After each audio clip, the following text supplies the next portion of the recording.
कैसे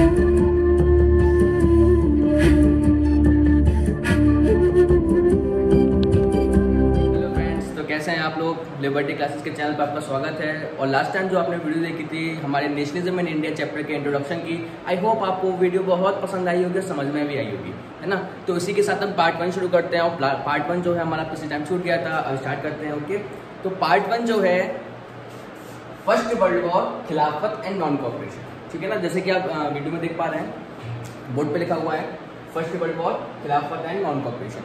तो यार देखो, बहुत सिंपल सी बात है, मैंने आपको पहले भी बताया था कि ये जो नेशनलिज्म वाली फीलिंग्स है, मीन्स राष्ट्रवाद, means Prem, feeling of love for nation, ठीक है ना। तो ये फीलिंग्स पहले लोगों के अंदर नहीं थी। क्यों? क्योंकि लोग अपने आप को एक नेशन का निवासी नहीं मानते थे, वो मानते थे एक अपने आप को एक एम्पायर का नेटिव, ठीक है ना। तो ये बहुत प्रॉब्लम, एक बहुत ज़्यादा डिफिकल्ट काम था लोगों के अंदर फीलिंग्स को जागरूक करना, ठीक है ना। समझ पा रहे हैं आप? तो एक बात आप जानते हैं, ठीक है ना, जब हम जानते हैं ये बात कि हमारा जो इंडिया है वो कई समय तक ब्रिटिशर्स के कब्जे में रहा था, प्रॉब्लम में रहा था, कॉलोनिज्म सिस्टम के अंदर रहा था, तो इंडियंस को बहुत ज़्यादा प्रॉब्लम फेस करनी पड़ रही थी। पर उस टाइम भी वो लोग अपने आप को उस कॉलोनिज्म सिस्टम से बाहर निकालने के लिए स्टार्ट नहीं हो रहे थे, लड़ाई के लिए खड़े नहीं हो रहे थे। तो आखिर वो कौन सा स्टार्टिंग पॉइंट था जिस समय लोगों को ये रियलाइज हुआ कि हाँ, हमें इस लड़ाई में शामिल होना है, हमें अपने इंडिया को आज़ाद करवाना है? वो कौन सा समय था, कौन सा ऐसा केस था जिसकी वजह से सारे इंडियंस को यूनाइट होना ही पड़ा? कौन सारे इंडियंस को लगा कि हमें यूनाइट होना है, ठीक है ना। तो ये केस शुरू होता है हमारा फर्स्ट वर्ल्ड वॉर से। तो आप जानते हैं फर्स्ट वर्ल्ड वॉर जो है वो स्टार्ट हुआ था 1914 में और चला 1918 तक। सबसे पहली बात तो ये कि जो फर्स्ट वर्ल्ड वॉर है ये दो गली के छपरी लौंडों की लड़ाई नहीं है, समझ पा रहे ना। ये लड़ाई बहुत बड़े बड़े एम्पायर्स की लड़ाई है जो कि शुरू हुई थी हमारे यूरोप से, ठीक है। ये लड़ाई एशिया की नहीं थी, यूरोप की लड़ाई थी, जिसमें हमारे इंडियंस को भी पार्टिसिपेट करना पड़ा। दो बड़े एम्पायर्स थे, दो बड़ी एलीज बन चुकी थी, दो बड़े एलीज इस लड़ाई में पार्टिसिपेट कर रहे थे। एक तरफ थे ब्रिटिश, जिसको आज हम यूके कहते हैं, फ्रांस, जापान, इटली, और एक तरफ थे, इसमें रशिया भी है, ओके, रशिया भी इनके साथ थे। एक तरफ था ओटोमन एम्पायर, जिसको हम टर्की बोलते हैं, ओटोमन एम्पायर, ठीक है, जर्मनी, बल्गेरिया, ऐसे बड़े बड़े एम्पायर्स द्वारा ये लड़ाई लड़ी जा रही थी। एक तरफ थे Ottoman empire, Germany, Bulgaria etcetera, और एक तरफ थे British, France, Japan, Italy, Russia. इन दोनों के बड़े एम्पायर, दो एलिस की लड़ाई थी यूरोप के बीच में। और ये जो लड़ाई जो चल रही थी इसमें इंडियंस का कोई रोल नहीं था। इंडियंस को उसमें, इंडियंस अपने मन से इस लड़ाई में नहीं घुसे, उनको जबरदस्ती घुसना पड़ा, क्योंकि वो लड़ाई में ब्रिटिशर्स के कंट्रोल में थे। तो ब्रिटिशर्स के कंट्रोल में होने की वजह से उनको ना चाहते हुए भी इस लड़ाई में पार्टिसिपेट करना पड़ा। तो पहले वर्ल्ड वॉर में हमारे इंडियंस ने ऐसी बहुत सारी प्रॉब्लम फेस करी, जिसकी वजह से हम सभी को रियलाइज हुआ कि यार हमें ये कॉलोनिज्म सिस्टम, मतलब दूसरे जो ब्रिटिशर्स हैं वो वहां ब्रिटिश यूरोप के अंदर रह रहे हैं और वहां से हमारे इंडियंस को यहाँ पे एशिया के अंदर जो कंट्री है उसको कंट्रोल कर रहे हैं। तो ये कॉलोनिज्म सिस्टम हमें खत्म करना है। इसकी शुरुआत इस फर्स्ट वर्ल्ड वॉर से होने लगी। फर्स्ट वर्ल्ड वॉर में जब वो प्रॉब्लम्स आई, जो प्रॉब्लम्स इंडिया ने फेस करी, उनको रियलाइज हुआ कि हमें ये कॉलोनिज्म सिस्टम चाहिए ही नहीं, हमें तो भाई खत्म करना है सिस्टम, ठीक है ना। इम्पैक्ट्स ऑफ द, ठीक है, ये बात हम फिजिक्स में भी पढ़ते आ रहे हैं कि कोई चीज अगर रेस्ट में है तो रेस्ट में रहना पसंद करेगी, मोशन में है तो मोशन में रहना पसंद करेगी, तब तक जब तक उसको कोई एक्सटर्नल फोर्स ना लगे। ऐसा ही कुछ हमारे इंडियंस के साथ भी था, क्योंकि इंडियंस इस समय किसी भी प्रकार की लड़ाई नहीं लड़ रहे थे और वो एक रेस्ट के फेज में थे। तो ये सारी प्रॉब्लम जो यहाँ पे बताने वाला हूँ, वो सारी प्रॉब्लम्स एक प्रेशर था जो इंडियंस के ऊपर लगा उनको लड़ाई में धकेलने के लिए, इंडिया के आजादी की लड़ाई में शामिल करने के लिए। ये सारे प्रॉब्लम्स एक फोर्स की तरह सामने आई, ठीक है। इसमें सबसे पहली प्रॉब्लम जो थी वो थी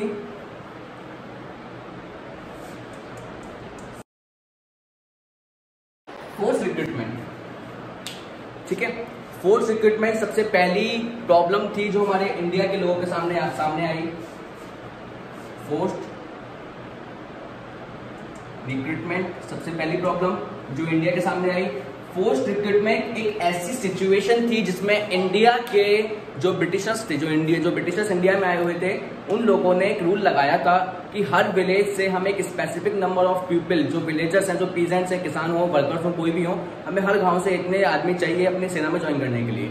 अच्छा, अगर हम बात करें तो भाई आज हम बात करें तो हमारे इंडिया में हर एक मैन, इवन वुमेन्स भी अपने इंडिया के लिए लड़ने के लिए स्तर पर रहते हैं, कहते हैं हम बॉर्डर पर जाने के लिए रेडी हैं, अपने देश के लिए लड़ने के लिए रेडी हैं, शहीद होने के लिए रेडी हैं। पर क्या उस समय ये लोग फोर्स रिक्रूटमेंट जब किया जा रहा था, उन लोगों को बोला जा रहा था कि हमें आर्मी बनानी है, लड़ना है इस फर्स्ट वर्ल्ड वॉर में, तो क्यों लोग इसमें पीछे हट रहे थे? इसके पीछे एक मेन रीजन क्या? क्योंकि लड़ाई इंडिया की नहीं थी। ब्रिटिशर्स इंडिया के सैनिकों को बाहर दूसरे देशों में, जैसे ओटोमन एम्पायर, बल्गेरिया, जर्मनी, ऐसे फ्रंट्स पे भेज रही थी लड़ने के लिए, जहां से उनका लौटने का चांसेस बहुत कम था और उनको अपने देश को छोड़ के भी जाना पड़ रहा था। तो ये प्रॉब्लम थी जिसकी वजह से लोगों को रियलाइज हुआ कि हमें कॉलोनी सिस्टम खत्म करना है। सबसे पहली प्रॉब्लम है फोर्स रिक्रूटमेंट। फोर्स रिक्रूटमेंट ये वो कंडीशन है जिसमें जोर जबरदस्ती, फोर्स का मतलब समझ रहे हैं आप, जबरदस्ती। रिक्रूटमेंट का मतलब होता है आर्मी बनाना, तो जबरदस्ती आर्मी बनाई जा रही थी जिसमें दिन दहाड़े जोर जबरन आदमी उठाए जा रहे थे। जी ठीक है, समझ रहे हैं आप? तो ब्रिटिशर जो थे वो दिन दहाड़े आदमी उठाने का काम कर रहे थे, ठीक है, अपनी सेना को बनाने के लिए। तो सबसे पहली प्रॉब्लम आ गई फोर्स रिक्रूटमेंट की।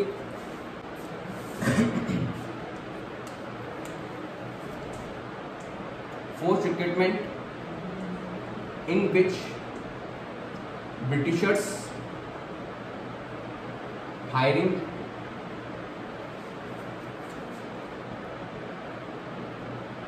peasants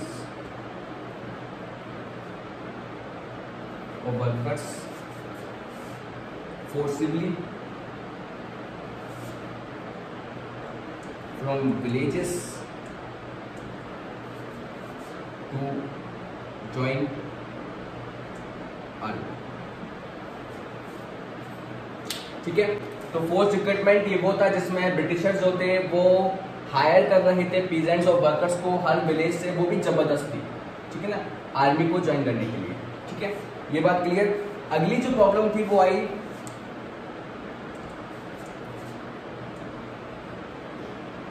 doubling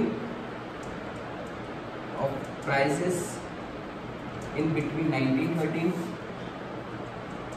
and 1918। 1913 और 1918 की ये दो ऐसे ग्रुप हैं, दो ऐसे ईयर्स हैं जिनके बीच में, इस पूरे समय के बीच में, 1930 से 1918 के बीच में जितना भी समय रहा होगा, इस पूरे समय में जितने भी गुड्स एंड सर्विसेज एक इंडस्ट्री में बनाए जा रहे थे, मार्केट में जो भी फिनिश्ड प्रोडक्ट पहुंच रहे थे, उन सब की जो प्राइसेस थे वो लगातार इंक्रीज कर रहे थे और इंक्रीज करते करते इवन डबल तक पहुंच चुके थे, ठीक है। ये बात आप समझ सकते हैं। हमारे इंडिया में हम मार्केट में जाते हैं तो हमारे पास बहुत सारी चीज़ें होती हैं, कपड़े होते हैं, फूड प्रोडक्ट्स होते हैं, इंपॉर्टेंट मिनरल्स, न्यूट्रिएंट्स वगैरह होते हैं, और उसके साथ साथ बहुत सारी चीज़ें होती हैं, गुड्स एंड सर्विसेज होती हैं, कमोडिटीज़ होती हैं। तो ये सारी कमोडिटीज़ अगर हम मार्केट से परचेस करने जा रहे हैं और अगर ये डबल रेट हो जाए तो हमें ये बहुत ज़्यादा महसूस होगा। जैसे कि भी हमारे इंडिया में पेट्रोल बढ़ चुका है, पेट्रोल के रेट बढ़ चुके हैं, तो हमें बहुत महसूस हो रहा है कि यार हमारी जो गुड्स एंड सर्विसेज है वो कितनी महंगी होती जा रही है, प्राइसेस डबल होते जा रहे हैं, ठीक है ना। तो doubling of prices in between 1913 and 1918, ठीक है। ये सेकंड ऐसी प्रॉब्लम थी जो इंडियंस ने फेस करी।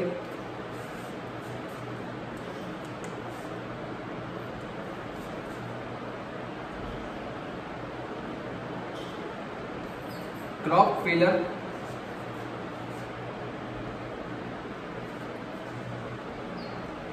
इन 1919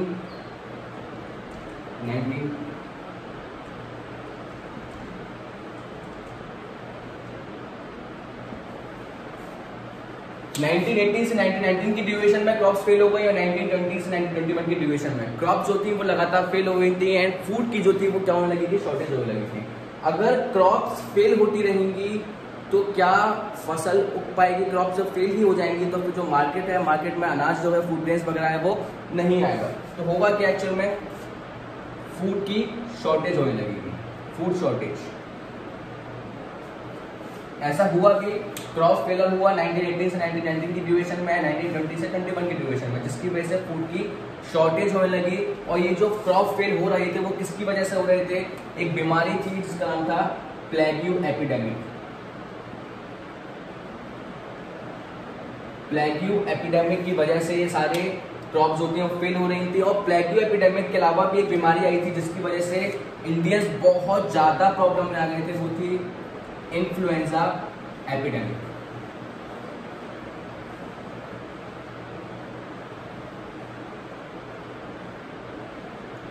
इन्फ्लुएंजा एपिडेमिक जैसे कि कोरोना वायरस है, ऐसा ही एक और बीमारी था इन्फ्लुएंजा एपिडेमिक। ये बीमारी बहुत तेज फैल रही थी इंसानों के बीच में और इंसान जो थे वो बहुत सारे इससे मारे जा रहे थे, ठीक है ना। इस बीमारी की वजह से इन्फ्लुएंजा एपिडेमिक जो थी, इस बीमारी की वजह से 1921 और 22 के सेशन में जब सर्वे किया गया तो ये पाया गया कि हमारे इंडिया में 13 मिलियन लोग, 13 मिलियन पीपल्स वर डाइड, 13 मिलियन लोग मारे गए हैं because of food shortage and influenza epidemic. Influenza epidemic और फूड शॉर्टेज की वजह से 13 मिलियन डेथ्स हमारे इंडिया में रिपोर्ट की गई। और जब बहुत ज़्यादा स्तर पर प्रॉब्लम्स आती हैं, पैमाइज डेथ होती हैं, फूड की शॉर्टेज होती है, परेशानियां आती हैं, तो इस सबको एक अलग यूनिक नाम दिया जाता है, उसको बोलते हैं पैमाइन, मीन्स महामारी, ठीक है ना। इसी को बोलते हैं लीडिंग टू अ फैमिन।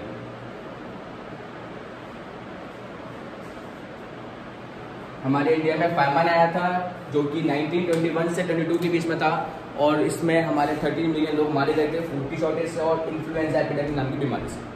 ये वो सारी प्रॉब्लम्स थी जो हमारे इंडियंस को ये फील करवा रही थी कि ब्रिटिशर्स का सिस्टम खत्म ही होना चाहिए, क्योंकि ये post recruitment, doubling of prices, crop failure, influenza epidemic, ये सारी बीमारियां थी। ये इंडियंस ने इनवाइट नहीं की थी, अपने मन से नहीं ले रहे थे कि भैया हमें सारी प्रॉब्लम्स चाहिए, हमें वर्ल्ड वॉर में पार्टिसिपेट करना है। ऐसा इंडियंस की मर्जी नहीं थी, उनको जबरदस्ती इस वर्ल्ड वॉर में घुसाया गया था इंडियंस को, क्योंकि वो ब्रिटिशर्स के कब्जे में थे, ठीक है। तो इंडियंस को रियलाइज होने लगा कि हमें ये कॉलोनिज्म सिस्टम जो है उसको खत्म करना है। किस सिस्टम की बात कर रहे हैं? कॉलोनियलिज्म सिस्टम की बात कर रहे हैं, ओके। तो ये सिस्टम खत्म होना चाहिए। इसकी शुरुआत पहल कब से हुई? फर्स्ट वर्ल्ड वॉर से, क्योंकि फर्स्ट वर्ल्ड वॉर में सारी प्रॉब्लम्स थी जो इंडिया ने फेस करी। इसके ऊपर क्वेश्चन कैसे बनता है? क्वेश्चन बनता है कुछ इस प्रकार से, मेंशन द इम्पैक्ट्स और effects of the first world war, ठीक है।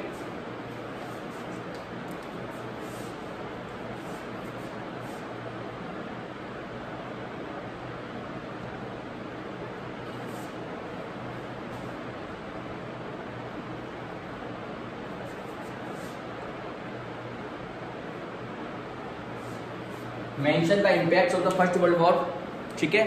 Mention the impacts of the first world war, इस प्रकार से क्वेश्चन बन सकता है। क्वेश्चन चेंज भी हो सकता है, लैंग्वेज चेंज हो सकती है, बट आपको याद रखना है कि कॉन्सेप्ट सेम रहेगा, ठीक है। अगर क्वेश्चन ये आता है mention the impact of first world war, तो अभी ऐसे यही रहेगा। या फिर क्वेश्चन ये बन सकता है examine the political and economic situation of India during first world war.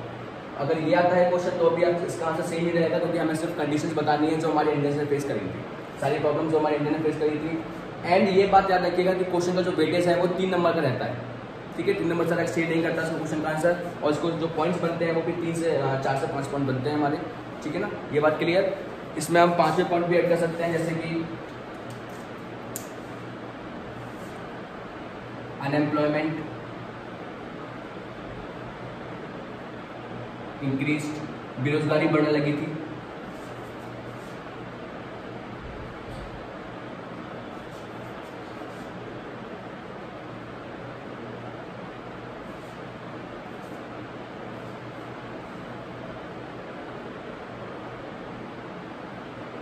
workers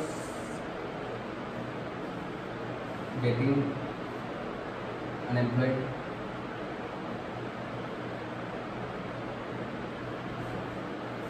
ठीक है ये बात। तो इस प्रकार से बहुत सारी ऐसी प्रॉब्लम्स थी जो हमारे इंडिया से फेस करी थी। प्रॉब्लम्स बहुत सारी थी, हमने सिर्फ स्पेसिफिक मेंशन करी हैं जो बहुत ज़्यादा हमारे बुक्स में मेंशन की गई है, ठीक है ना।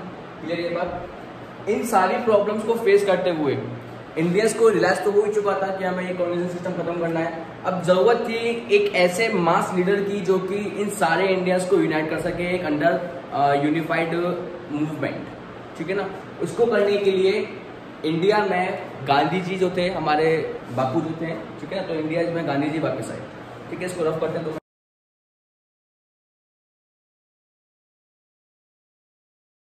टॉपिक का नेम है अगला idea of Satyagraha.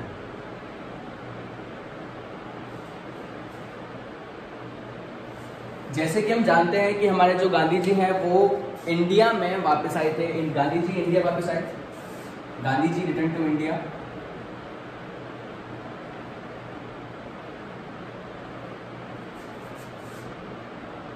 India in 1915 ये वो ईयर है जब गांधी जी इंडिया में वापस आए। सबसे पहला क्वेश्चन, सबसे पहला सवाल ये उठता है इस टॉपिक पर से, गांधी जी इंडिया आए तो गांधी जी गए कहां थे? गांधी जी अगर इंडिया लौट रहे हैं तो इंडिया गए, गांधी जी गए कहां थे? तो इसका जो आंसर बनता है वो ये बनता है कि गांधी जी जो थे वो साउथ अफ्रीका गए थे। तो साउथ अफ्रीका गए थे, किस लिए गए थे? अगला क्वेश्चन, ठीक है ना। तो इस पर आंसर क्या बनता है? गांधी जी साउथ अफ्रीका गए थे एक रेसिस्ट रेजिम नाम के मूवमेंट, जो प्रॉब्लम थी उसको खत्म करने के लिए, उसके खिलाफ लड़ने के लिए, ठीक है ना।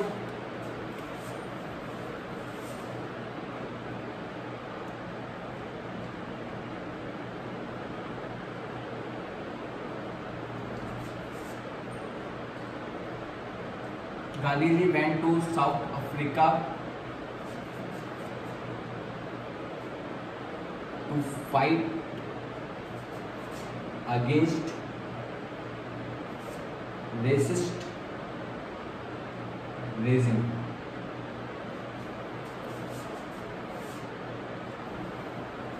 ठीक है, क्वेश्चन अगर बनता है गांधी जी कहां से लौटे, तो इसका आंसर आ गया गांधी जी साउथ अफ्रीका से लौटे। सेकंड चीज, क्वेश्चन अगर बनता है कि गांधी जी साउथ अफ्रीका गए क्यों थे, इसका आंसर बन गया गांधी जी साउथ अफ्रीका गए थे रेसिस्ट रेजिम नाम के सिस्टम को खत्म करने के लिए। रेसिस्ट का मतलब होता है रेशियल डिस्क्रिमिनेशन, रेशियल जिसमें हम कलर को लेकर के, जाति को लेकर के या फिर किसी भी एथनिक ग्रुप को लेकर के अपना डिस्क्रिमिनेशन स्टार्ट कर देते हैं, ठीक है। तो रेसिस्ट का ज्यादातर जो होता है वो कलर के बेसिस पे होता है। और रेसिस्ट रेजिम का मतलब होता है शासन। मींस गवर्नमेंट जो थी साउथ अफ्रीका की वो एक रेशियल डिस्क्रिमिनेशन के बेसिस पर चल रही थी, जिसमें जो व्हाइट रेस वाले थे वो लगातार ब्लैक्स को दबा रहे थे और सरकार को जो है अपने कंट्रोल में ले रहे थे। तो ये रेसिस्ट रेजिम मतलब रेशियल डिस्क्रिमिनेशन, कलर के डिस्क्रिमिनेशन पे सरकार चलाई जा रही थी। इस रेसिस्ट रेजिम नाम के सिस्टम को खत्म करने के लिए गांधी जी गए थे साउथ अफ्रीका, ठीक है। दो क्वेश्चन हमें क्लियर हो गए, गांधी साउथ अफ्रीका गए थे एंड सेकंड साउथ अफ्रीका क्यों गए थे? रेसिस्ट रेजिम को खत्म करने के लिए। अब अगला क्वेश्चन ये बनता है कि गांधी जी पे ऐसी कौन सी शक्तियां थी, गांधी जी के पास ऐसी कौन सी पावर थी जिससे वो पूरे अफ्रीका को आजाद करवा सकते थे इस रेसिस्ट रेजिम नाम सिस्टम से? तो गांधी जी ने अपना इस्तेमाल किया था एक नोवल मेथड, ठीक है ना। Gandhi ji went to South Africa to fight against racist regime with his novel method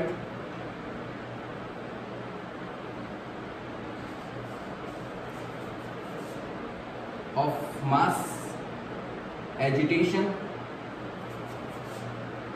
called satyagraha. Gandhi ji के पास सिर्फ एक ही हथियार था, सत्याग्रह। क्या लाठी भी थी? नहीं बेटा, लाठी हथियार नहीं, हथियार नहीं है, कितने लोग मार लेंगे लाठी से, ठीक है ना। तो गांधी जी के पास अपना नोबल मेथड था मास एजिटेशन। मास एजिटेशन का मतलब है लार्ज अमाउंट में, बहुत बड़े स्तर पर एक प्रोटेस्ट करने के लिए, तब उस वर्ड को इस्तेमाल करते हैं मास एजिटेशन, ठीक है ना। तो बड़े स्तर पर मूवमेंट करने के लिए उन्होंने अपना एक हथियार इस्तेमाल किया था, इसका नाम था सत्याग्रह, ठीक है। Clear.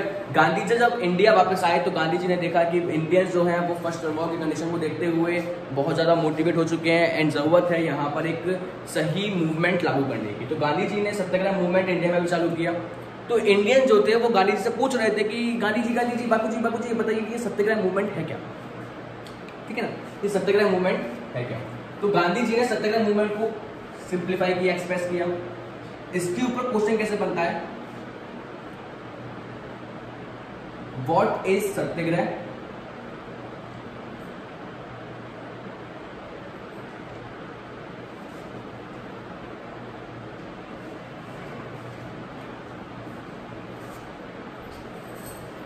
What did it emphasises. Satyagraha क्या था और सत्याग्रह क्या दर्शाता है, क्या किस चीज को सिंप्लीफाई करता है, क्या चीज उसकी पावर है, ठीक है ना। ये क्वेश्चन बन के आता है, इसका बहुत सिंपल सा आंसर है। सत्याग्रह क्या चीज है? सत्याग्रह एक तरीका है, एक रास्ता है एक लड़ाई को जीतने का। सत्याग्रह क्या है? सत्याग्रह एक रास्ता है, एक लड़ाई है जिसपे कोई भी सत्याग्रही जो सत्याग्रह को अपना रहा है वो एक लड़ाई को, बड़ी से बड़ी लड़ाई को जीत सकता है बिना किसी लड़ाई के, ठीक है ना। वो बड़ी से बड़ी एक लड़ाई को जीत सकता है बिना किसी वायलेंस के, मतलब लड़ाई मतलब वायलेंस, मतलब बिना किसी हाथापाई के, बिना किसी युद्ध के, ठीक है ना। तो ये बात कैसे स्पष्ट की जाती है?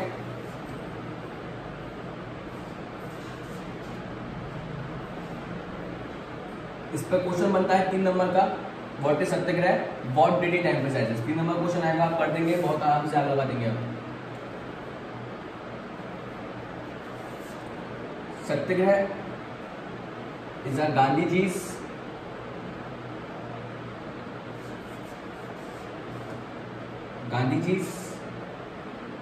noble method of mass agitation. अगर देखो गलती हो, एजिटेशन वर्ड ना याद हो रहा हो तो हम इसके एजिटेशन के बदले प्रोटेस्ट भी लिख सकते हैं। हमारी श्रद्धा है अपनी अपनी, जैसे आपको पसंद आए। तो मास एजिटेशन वर्ड के बदले मास प्रोटेस्ट भी लिख सकते हैं। तो satyagraha is Gandhiji's noble method of mass protest in which a Satyagrahi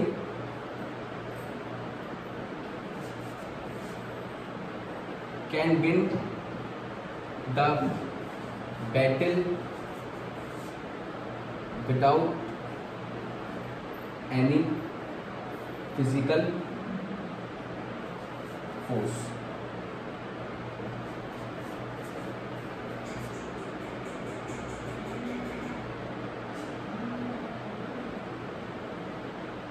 It emphasizes the power of truth and the need to search for truth।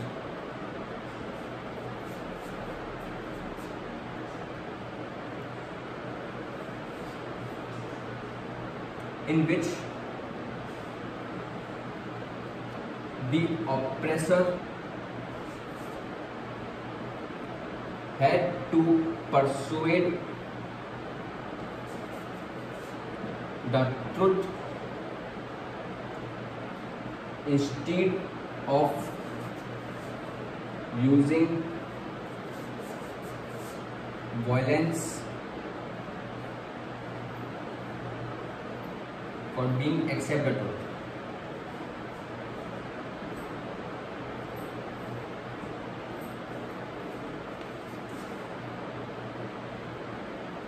is a oppressed can win the battle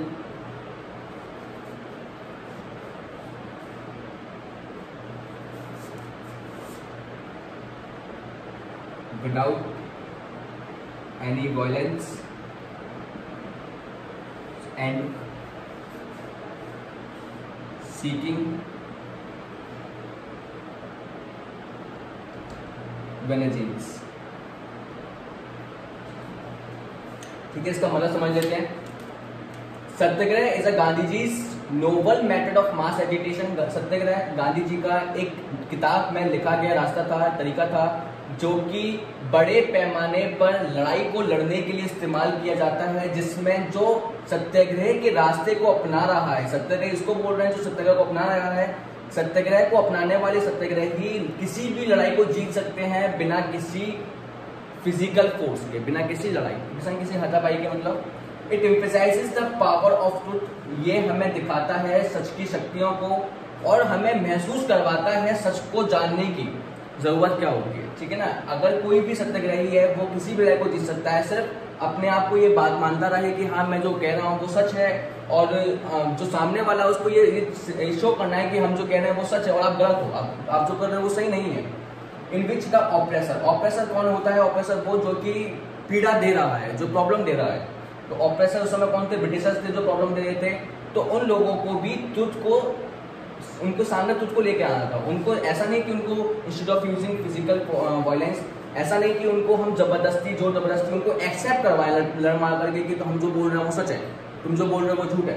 तो हम बिना किसी लड़ाई के उनको ये परसुएट करवाएंगे, उनको दिखाएंगे कि हाँ हम जो कह रहे हैं वो सच है। उनको खुद से फील करवाना होगा कि आप जो कर रहे हैं वो सही नहीं है, और हम जो कर रहे हैं वो सही है, हम सच के रास्ते पर चल रहे हैं। और जो ऑप्रेस्ड है, जो पीड़ित है, वो लड़ाई को जीत सकता है बिना किसी बदले की भावना रखे। सीकिंग विनेगेंस का मतलब होता है बदले की भावना रखे और बिना किसी हाथापाई के। ये गांधी जी का सत्याग्रह मूवमेंट था, गांधी जी का सत्याग्रह आइडिया था जो कि गांधी जी ने दिया। यहाँ तक क्लियर? कोई दिक्कत तो नहीं साथ में, ठीक है ना। तो आइडिया ऑफ सत्याग्रह समझ में आ गया मैं। गांधी जी ने सत्याग्रह का रास्ता अपनाया। सत्याग्रह का रास्ता यही कहता था कि हमें लड़ाई नहीं करनी है और बिना लड़ाई करे ही बस सामने वाले को सच की शक्तियों को दिखाना है और सामने वाले को गिल्ट फील करवाना है कि आप जो कर रहे हैं वो सही नहीं है और हम जो कर रहे हैं वो सही है।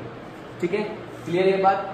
जब गांधी जी इंडिया वापस आके 1915 में, तो गांधी जी ने इंडिया वापस आने के बाद कई जगह पर सत्याग्रह मूवमेंट स्टार्ट करता है।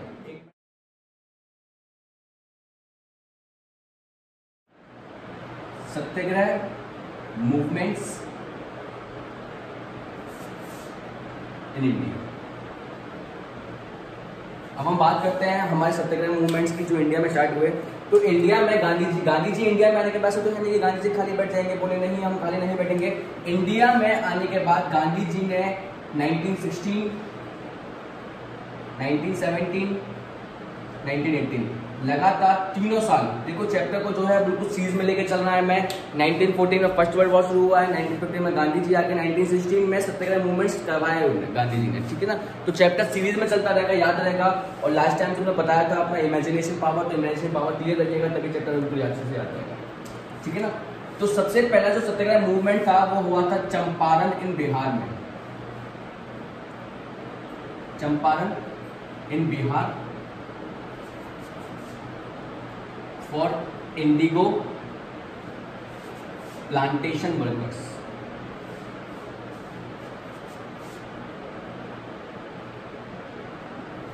ठीक है, चंपारण जो कि गांव है बिहार की स्टेट में, इंडिगो प्लांटेशन वर्कर्स के लिए यहाँ पे नई सत्याग्रह मूवमेंट चालू करवाया था।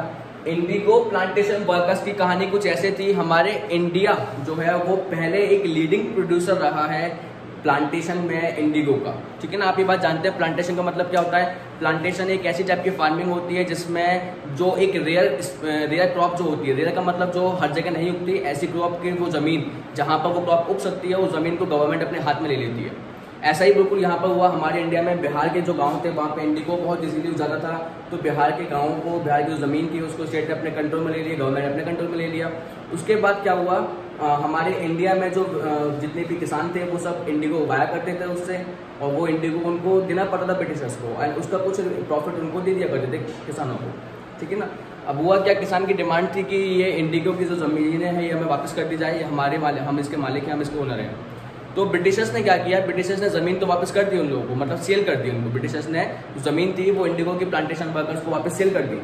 पर इंडिगो की डिमांड जो थी हमारे इंडिया से वो घट चुकी थी, क्योंकि ब्रिटिशर्स ने दूसरी कंट्रीज में से इंडिगो मंगाना शुरू कर दिया था, ठीक है। तो उस वजह से इंडिगो की जो प्लांटेशन की ज़मीन थी उसकी कोई वैल्यू नहीं रही, क्योंकि पूरे मार्केट में एक्शन जितना भी मार्केट है जहाँ पर हम दूसरी कंट्रीज में इंडिगो सेल किया करते थे, उसका मार्केट हमारे इंडिया में बचा ही नहीं। वो सारा मार्केट ब्रिटिशर्स ने कहीं और से मंगाना शुरू कर दिया और कहीं और दूसरी कंट्री को सेल करना शुरू कर दिया, तो हमारा मार्केट एक्शन जो था वो कोलैप्स हो गया। अब हमारे जो इंडिया के जो जितने भी पीजेंट्स हैं जो कि इसको उगाया करते थे इंडिगो को, तो उनके पास अब कोई कस्टमर ही नहीं बचा। तो इसलिए उन्होंने डिमांड किया कि उनको जो ज़मीन दी गई है पैसों में, वो ज़मीन के पैसे वापस किए जाए, ठीक है। तो चंपारण इन बिहार में उनकी कंडीशन क्या थी प्लांटेशन वर्कर्स की, वो आप समझ चुके हैं। तो उसको देखते हुए, ठीक है, गांधी जी ने सत्याग्रह मूवमेंट चालू करवाया फॉर प्लांटेशन और इंडिगो प्लांटेशन वर्कर्स, ठीक है ना, who were oppressed from government oppressive laws। Government के द्वारा लगाए गए कानूनों से वो बहुत ज़्यादा पीड़ित हो चुके थे। तो इन कानूनों को खत्म करवाने के लिए भी प्लांटेशन वर्कर्स के लिए गांधी जी ने 1916 में चंपारण इन बिहार में सबसे पहला सत्याग्रह मूवमेंट चालू किया, ठीक है। उसके बाद 1917 में अगले ही साल, ठीक है, गांधी जी गए खेड़ा, जो कि एक गांव है गुजरात का, गुजरात स्टेट के अंदर एक गांव है, इसका नाम है खेड़ा, ठीक है ना। For peasants who are unable to pay revenue because of crop failure। Kheda in Gujarat की कहानी थोड़ी सी अलग है। जो खेड़ा में किसान थे, उनको उनकी जो ज़मीन थी जिसका वो खेती बाड़ी किया करते थे, उस ज़मीन का टैक्स पे करना पड़ता था, उसको बोलते थे रेवेन्यू, ठीक है ना।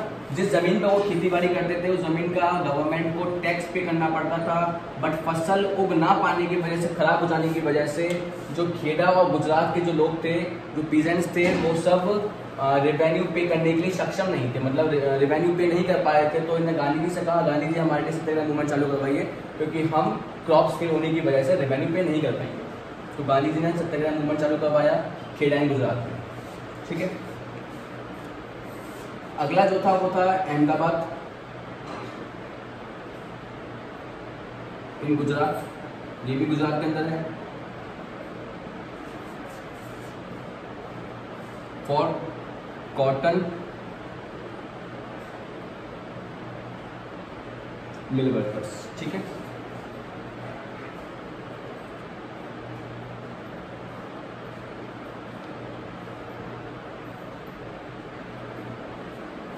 कॉटन मिल वर्कर्स की कंडीशंस क्या थी? उन लोगों को बहुत ज़्यादा ओवरटाइम करना पड़ रहा था एंड वेजेस बहुत ज़्यादा कम थे, वर्किंग कंडीशंस बहुत ख़राब हो रही थी, ठीक है ना। ज़्यादा काम कम पैसा, एंड साथ के साथ बुरी कंडीशंस काम करने वाली, जैसे कि अगर गर्मी पड़े तो गर्मी में पंखा लाइट नहीं, ठीक है ना। तो ऐसी बुरी कंडीशंस में उनको काम करना पड़ रहा था, बहुत ज़्यादा हार्श कंडीशंस थी। उन सारी कंडीशंस में कॉटन मिल वर्कर्स काम कर रहे थे और ओवरटाइम करने के बावजूद भी उनको पेमेंट नहीं मिल रहा था, उनका जो वेजेस था वो लगातार रिड्यूस हो रहा था। तो इस कंडीशन को देखते हुए गांधी जी ने कॉटन मिल वर्कर्स के लिए भी एक सत्याग्रह मूवमेंट चालू करवाया, ठीक है ना।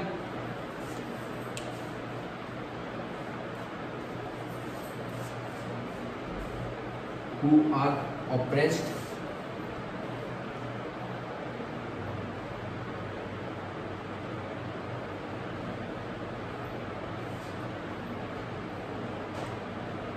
long hours of work with reduced payment, with reduced wages and bad working conditions।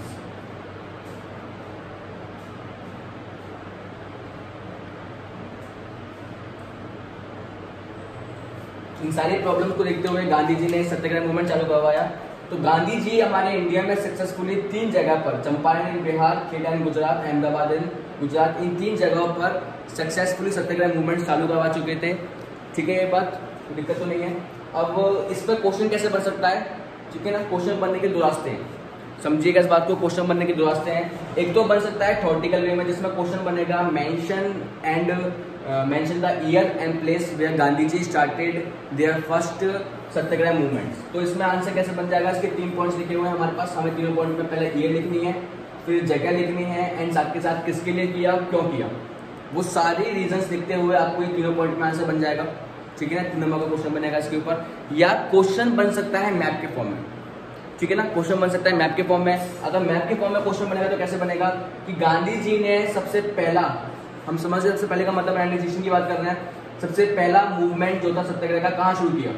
तो हमें याद है कि 1916 में जो पहला मूवमेंट था वो कहाँ पर था? चंपारण बिहार। आप इसको मैप में मार्क कर दीजिए, ठीक है ना। तो अब आप देख सकते हैं जैसे कि मैप में दिखा रहे हैं चंपारण कहाँ पर है, बिहार के अंदर, ये बात आप देख पा रहे हैं मैप के अंदर, ठीक है ना। इस पर क्वेश्चन कैसे बन सकता है? हो सकता है वो ईयर के थ्रू कर दें, या हो सकता है वो ये कहते हैं कि इंडिगो प्लांटेशन वर्कर्स के लिए मूवमेंट कहाँ शुरू हुआ था। तो ये आप जैसे मैप पे देख पा रहे हैं, यहाँ पर एक चंपारण बिहार किस स्टेट के अंदर है, इस बिहार के अंदर है, और यहाँ पर ये चंपारण आ रहा है, ठीक है। ये बात कोई दिक्कत तो नहीं। अगला जो क्वेश्चन बन सकता है वो ये बन सकता है कि गांधी जी ने 1917 में किसके लिए मूवमेंट स्टार्ट किया था, ठीक है ना, और कहाँ किया था। तो आप ये बात जानते हैं खेड़ा इन गुजरात में किया था, ओके। आप ये मैप पे देख पा रहे हैं खेड़ा इन गुजरात कहाँ पर है, ठीक है। तो मैप पे देख लीजिए खेड़ा इन गुजरात मार्क करने को आएगा। क्वेश्चन ऐसे बन सकता है कि पीजेंट्स जिनकी फसल फेल हो गई थी उनके लिए मूवमेंट कहाँ शुरू हुआ था, ठीक है। ऐसा भी क्वेश्चन बन सकता है। तो आप मैप पे देख सकते हैं खेड़ा इन गुजरात, हमें ये जगह याद रखनी है, यहाँ पर ये मैप में मार्क करने को आएगा, ठीक है। एंड लास्ट क्वेश्चन ये भी बन सकता है कि कॉटन मिल वर्कर्स के लिए मूवमेंट कहाँ शुरू हुआ था, तो कॉटन मिल वर्कर्स के लिए अहमदाबाद में हुआ था।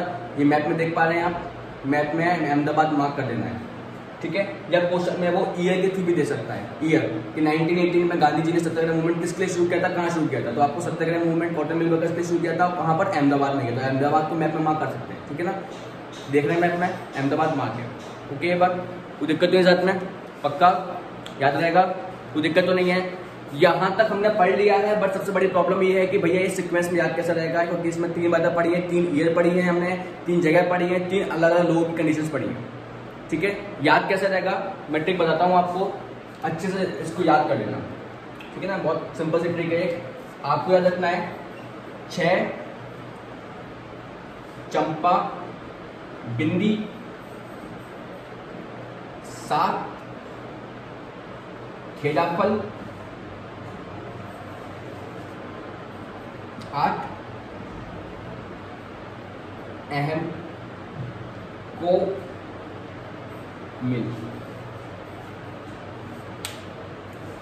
याद रहेंगे क्या चीज है ये, 6 का मतलब है कि हम 1916 की बात कर रहे हैं। 1916 में जो पहला मूवमेंट था वो किस लिए था, चंपारण, चंपा बोला मतलब चंपारण, BI, ठीक है ना। अगला जो पॉइंट है वो क्या है, बिंदी, बिंदी में BI देखिए, BI का मतलब हो गया बिहार, चंपा का मतलब हो गया चंपारण, ओके। और इंडी का मतलब हो गया इंडिगो प्लांटेशन वर्कर्स। मतलब हमने अगर ये बात याद रखी तो हमारी क्या बात क्लियर हो गई, हमने 6 से समझ गए 1916 की बात है, चंपा समझ गए चंपारण की है, B से समझ गए बिहार के अंदर आता है चंपारण, और इंडी से मतलब समझ गए हम कि इंडिगो प्लांटेशन वर्कर्स की बात है, ठीक है। अब यहाँ तक क्लियर। अब इंडिगो प्लांटेशन वर्कर्स की प्रॉब्लम क्या थी वो हम खुद जान सकते हैं कि हाँ, उनको गवर्नमेंट के ऑपरेसिव लॉस को हटाना था, इसीलिए उन्होंने मूवमेंट चालू करवाया, ठीक है, पहला याद रहेगा। सेकंड, 7 खेड़ाफल, ठीक है ना। 7 का मतलब हो गया 1917 में किया, खेड़ा का मतलब खेड़ा में किया जो कि गुजरात के अंदर आता है, फेल का मतलब है क्रॉप फेलर, ठीक है। पीजेंट्स की जो क्रॉप्स फेल हुई थी इसीलिए पीजेंट्स ने स्टार्ट किया। क्रॉप्स किसकी फेल होती हैं, ठीक है ना, किसान की होगी ऑब्वियसली, क्लियर ये बात। एंड थर्ड, अहम को मिल, 8, ठीक है ना, 8 में 1918 की बात कर रहे हैं। अहम का मतलब हो गया अहमदाबाद जो गुजरात के अंदर आता है, को का मतलब हो गया कॉटन, और मिल का मतलब हो गया मिल, ठीक है। तो अहमदाबाद में कॉटन मिल वर्कर्स के लिए किया था। कॉटन मिल वर्कर्स की प्रॉब्लम क्या थी वो आप जान चुके हैं, उनको ज्यादा घंटे काम करना पड़ रहा था, वेजेस कम मिल रहे थे और वर्किंग कंडीशन बहुत बुरी थी। याद रहेगा, बहुत अच्छे से याद रखेगा। बहुत सिंपल से 3 पॉइंट्स हमें याद रखने हैं, 6 चंपा बिंदी, 7 कीड़ाफल और 8 अहम को मिल, ठीक है ना। आप ऐसे भी कह सकते हैं कि 6 चंपा बिंदी लेकर 7 कीड़ाफल लेकर के 8 बजे अहम को मिलना है, हमें इतना काम करना है, बस तीनों याद रखेंगे आप अच्छे से, बस टॉपिक क्लियर। आगे बढ़ जाएं, चलो स्टार्ट करते हैं आगे टॉपिक। तो जब गांधी जी हमारे इंडिया में सक्सेसफुली सत्याग्रह मूवमेंट स्टार्ट कर ही चुके थे, तो क्या आपको ये लगता है कि ब्रिटिशर्स जो हैं वो गांधी जी को उनके मूवमेंट्स को उस पर आराम से करने देंगे, बोलेंगे कि जाओ गांधी जी जो कर सकते हो कर लो? ऐसा नहीं होगा, ठीक है ना, ऐसा नहीं हुआ। ब्रिटिशर्स ने गांधी जी के सत्याग्रह मूवमेंट को देखते हुए सत्याग्रह को अपोज करने के लिए एक एक्ट लागू किया जिसका नाम था रोलैक एक्ट। नेक्स्ट टॉपिक है हमारा रोलैक एक्ट, इसको समझना होगा बहुत अच्छे से।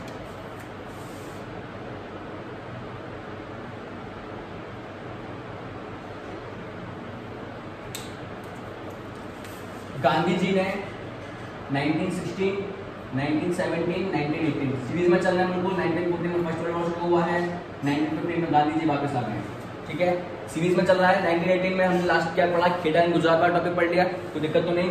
अगले जो टॉपिक है वो क्या है, रोलैक एक्ट। ब्रिटिशर्स होते वो देख रहे थे कि गांधी जी लगातार सत्याग्रह मूवमेंट चालू कर रहे हैं, तो गांधी जी को अपोज करना चाहिए। और गांधी जी को अपोज करने के लिए ब्रिटिशर्स ने रोलैक सत्याग्रह का एक्ट लागू किया। ये एक्ट लागू हुआ फरवरी 1919, ठीक है, फरवरी 1919 में ब्रिटिशर्स का रोलैक एक्ट लागू हुआ, ठीक है। ये रोलैक एक्ट आखिर था क्या, इसके बारे में समझते हैं। सबसे पहली बात तो ये है, इसका क्वेश्चन कैसे बनता है, व्हाट इज रोलैक एक्ट, ठीक है ना। क्वेश्चन बनेगा 3 नंबर में या फिर 1 नंबर में बन सकता है, व्हाट इज रोलैक एक्ट। तो आपको इसका आंसर कैसे लिखना है, रोलैक act is a act passed hurriedly passed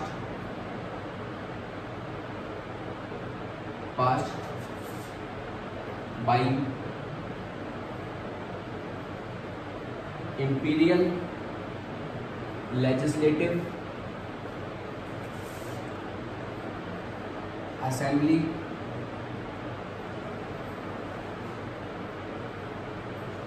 in February 1990। ठीक है, this act gave government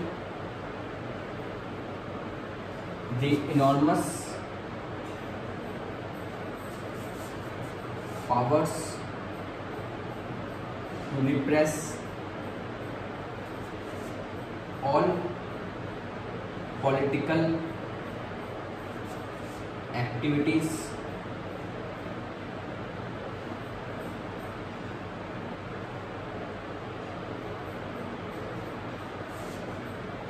and imprison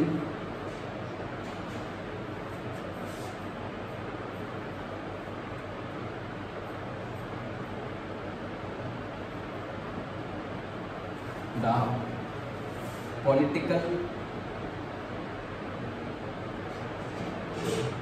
prisoners for 2 years without any trial। Question अगर बनता है व्हाट इज रोलैक्ट एक्ट, तो रोलैक्ट एक्ट के क्वेश्चन पर आंसर ये बनेगा रोलैक्ट एक्ट इज एक्ट। रोलैक्ट एक्ट, सबसे पहली बात तो ये कि रोलैक्ट एक्ट एक ऐसा एक्ट था जो कि बहुत हरीडली का मतलब है जोर जबरदस्ती जल्दबाजी में पास किया गया था इंपीरियल लेजिस्लेटिव असेंबली द्वारा। देखो हमारे इंडिया में जो गवर्नमेंट थी तो दो टाइप की गवर्नमेंट थी। पहली गवर्नमेंट तो वो जो कि हमारे ब्रिटिशर्स की थी, जिसमें ब्रिटिशर्स के इलेक्टेड मेंबर्स, ब्रिटिशर्स के मिनिस्टर्स, ब्रिटिशर्स के गवर्नर वगैरह बैठा करते थे। और एक था हमारा इंडिया का इलेक्टेड काउंसिल, जिसमें इंडिया के सारे इलेक्टेड मेंबर्स, मिनिस्टर्स बैठा करते थे। तो ये जो एक्ट था, इस एक्ट को पास होना था दोनों की रजामंदी से, जिसमें हमारे इंपीरियल लेजिस्लेटिव काउंसिल के मेंबर, जिसमें हमारे ब्रिटिशर्स आ रहे हैं, और इंडिया के मेंबर्स, ये दोनों ही अपनी वोटिंग करते, रजामंदी देते, अगर दोनों ही एक्सेप्ट करते तभी ये ऑर्डर पास होता। बट ब्रिटिशर्स ने इंडियंस के वोट को, जो कि इंडियंस थे, वो मना कर रहे थे कि नहीं हमें ये एक्ट पास नहीं करवाना है। बट फिर भी ये सारे एक्ट को नेगोशिएट, मतलब हमारे इंडियंस के वोट्स को, हमारे इंडियंस के बिल को नेगोशिएट करते हुए, नजरअंदाज करते हुए इन्हें क्या किया, पास कर दिया, इस एक्ट को पास कर दिया। इसलिए बोला गया कि ये एक्ट हरीडली पास किया गया इंपीरियल लेजिस्लेटिव असेंबली द्वारा, और ये पास हुआ था फरवरी 1919 में। 1919 में एक्ट स्टार्ट हुआ। इस एक्ट के स्टार्ट होने के बाद गवर्नमेंट का मतलब है जो हमारी पुलिस कर्मियां हैं, जो जितनी भी सरकार चला रहे हैं, उन सबको इतनी शक्तियां मिल जाएंगी कि वो किसी भी पॉलिटिकल एक्टिविटी, मतलब कोई भी जो पॉलिटिकल गतिविधियां हो रही हैं, जो एक्टिविटीज हो रही हैं, पब्लिक को गांधी जी मोटिवेट कर रहे हैं, यूनाइट कर रहे हैं, सरकार के खिलाफ लड़ने के लिए यूनाइट कर रहे हैं, ठीक है ना। तो सारी पॉलिटिकल एक्टिविटीज जो हैं वो दबा दी जाए, रिप्रेस मतलब रोक दी जाए, and imprison the political prisoners. और जितने भी पॉलिटिकल प्रिजनर्स हैं जो कि काम करवा रहे हैं, ठीक है ना, पॉलिटिकल प्रिजनर्स उनको बोला गया है जो ये काम करवा रहे हैं। तो ये जो काम करवाने वाले लोगों हैं उनको 2 साल के लिए जेल में डाल दिया जाए without any trial. Without any trial का मतलब होता है मुकदमा। ट्रायल मतलब मुकदमा। आप ये बात जानते हैं, अगर हम कोई गलती करते हैं, कोई जुर्म करते हैं, तो पुलिस हमें उठा के ले जाती है, एंड हमारे जितनी जल्दी पॉसिबल हो सकता है हमारे नियर बाय जो कोर्ट होता है उसमें हमें पेश किया जाता है, ताकि अगर हम गलत हैं तो गलत प्रूफ हो सके और सही है तो सही प्रूफ हो सके। बट ब्रिटिशर्स ने कहा कि अगर कोई भी पॉलिटिकल एक्टिविटी करता हुआ पकड़ा जाए तो उनको पकड़ लो और 2 साल के लिए जेल में डाल दो, और 2 साल तक कोई मुकदमा नहीं चलेगा। 2 साल बाद फिर मुकदमा चलेगा, फिर प्रूफ होगा कि सही थे गलत थे, फिर बाहर छूटेंगे, 2 साल तक जेल में ही रहेंगे, ठीक है ये बात। तो रोलैक्ट एक्ट था। गांधी जी ने रोलैक्ट एक्ट को अपोज करने के लिए, गांधी जी बोले भाई सत्याग्रह मूवमेंट चल रहा है हमारे, और सत्याग्रह मूवमेंट को दबाने के लिए रोलैक्ट एक्ट आ गया है, तो रोलैक्ट एक्ट को दबाना चाहिए हमें। तो रोलैक्ट एक्ट को दबाने के लिए गांधी जी ने रोलैक्ट सत्याग्रह चालू किया। गांधी जी ने डिसाइड किया कि वो रोलैक्ट सत्याग्रह स्टार्ट करेंगे।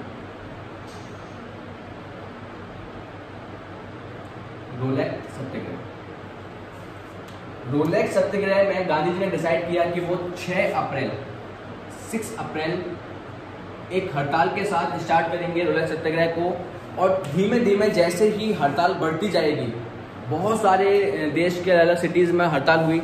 ऐसा हुआ भी 6 अप्रैल का डेट आया, गांधी जी ने कहा कि हम रूरल सत्याग्रह चालू किए करेंगे 6 अप्रैल को हड़ताल के साथ, ठीक है ना। तो 6 अप्रैल को क्या होना था, एक हड़ताल होनी थी। 6 अप्रैल को क्या होनी थी, एक हड़ताल, मतलब वही प्रोटेस्ट हुआ था, ठीक है ना।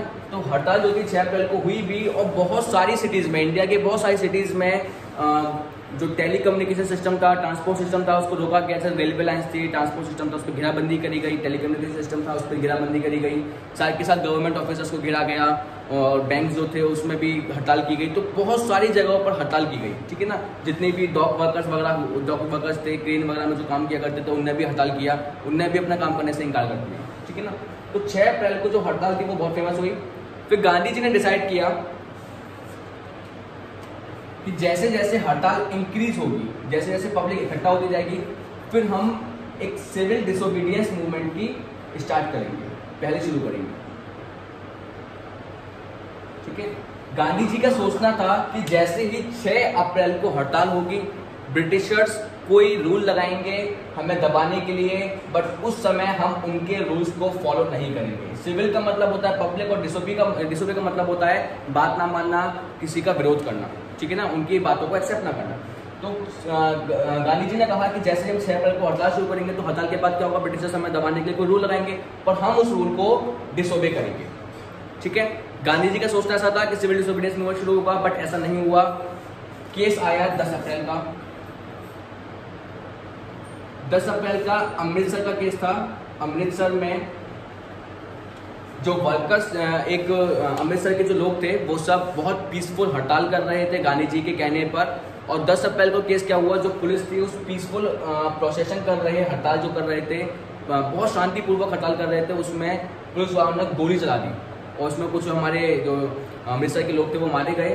तो पब्लिक जो थी उनको गोली चलाते देख बहुत ज़्यादा गुस्से में आ गई, और उन्हें क्या किया, उनने पुलिस ऑफिसर्स को भी मारा, पुलिस स्टेशन पर अटैक किया, बैंक लूट लिए, मार्केट में तबाही मचा दी। तो ऐसा बहुत सारा आतंक सा मचा दिया था। तो गांधी जी को रियलाइज हुआ कि हम जो कर रहे हैं, मूवमेंट जो कर रहे हैं, वो सत्याग्रह जो था वो नॉन वायलेंट के साथ हुआ था, पर सत्याग्रह तो नॉन वायलेंट हो ही नहीं पा रहे, उनको तो वायलेंस ही करना है, ठीक है ना। तो गांधी जी को रियलाइज हुआ ये बात। तो 10 अप्रैल को अमृतसर वाले केस में क्या हुआ, ये बात लिखने को आ सकती है, ठीक है। Police fired on a peaceful procession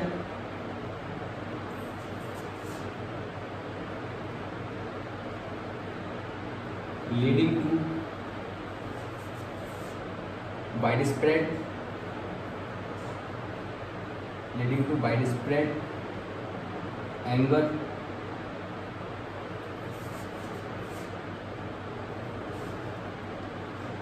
attacks on police station,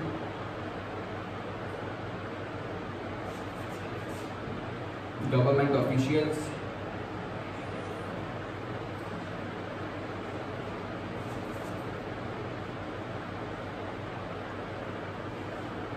and banks, ठीक है। 10 अप्रैल का केस क्या था, पुलिस ने पीसफुल प्रोसेशन कर रहे लोगों पर गोली चला दी, एंड जिसकी वजह से पब्लिक जो थी वो बहुत ज़्यादा गुस्से में आ गई। गुस्से में आने के बाद उन्होंने अटैक कर दिया पुलिस स्टेशन के ऊपर, गवर्नमेंट ऑफिसर्स के ऊपर एंड बैंक्स के ऊपर, ठीक है। जिसकी वजह से जो ब्रिटिशर्स थे वो और ज़्यादा कठोर निर्णय लेने पर मजबूर हो गए। और ब्रिटिशर्स ने क्या किया, इन सबको देखते हुए मार्शियल लॉ इम्पोज कर दिया, मार्शियल लॉ को लागू कर दिया, ठीक है। अमृतसर में मार्शल लॉ लागू हो चुका था, और मार्शल लॉ को चलाने की जो कमांड थी वो दी गई थी जनरल डायर के हाथ में,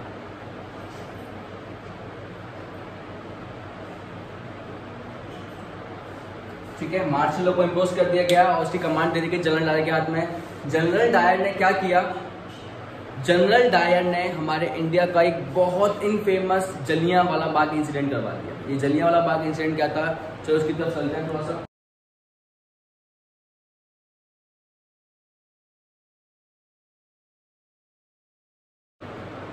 जलियांवाला बाग इंसिडेंट, ये जलियांवाला बाग इंसिडेंट हम सबने सुना होता है, हमें सबको मालूम है ये सब क्या था, बट अब इसको फिर से एक बार पढ़ते हैं इसको। ये जलियांवाला बाग क्या है, जलियांवाला बाग एक जगह है अमृतसर के अंदर, ठीक है। अमृतसर के अंदर एक पूरा ग्राउंड है, ठीक है ना। तो ग्राउंड को क्या किया गया, ऐसा क्या था जिसमें बहुत सारे लोग मारे गए थे, ये बात हम बचपन से पढ़ते आ रहे हैं, बचपन सुनते आ रहे हैं। हुआ क्या था, ये बात थी 13 अप्रैल की, 13 अप्रैल में जलियांवाला बाग इंसिडेंट हुआ। और ये आखिर हुआ कैसे और क्यों हुआ। On 13 April infamous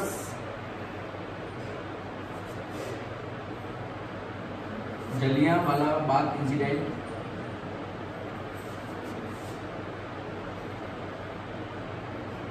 took place. On this day,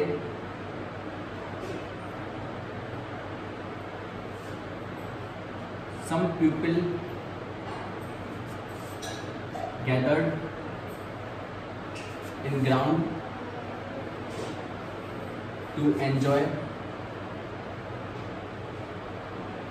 Baisakhi fair,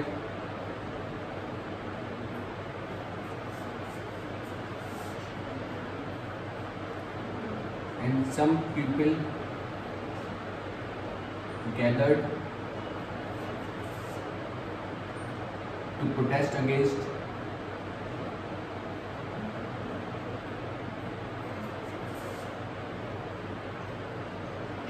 government's oppressive laws. Some people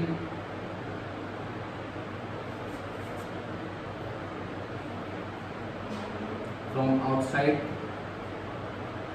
were unaware about martial law.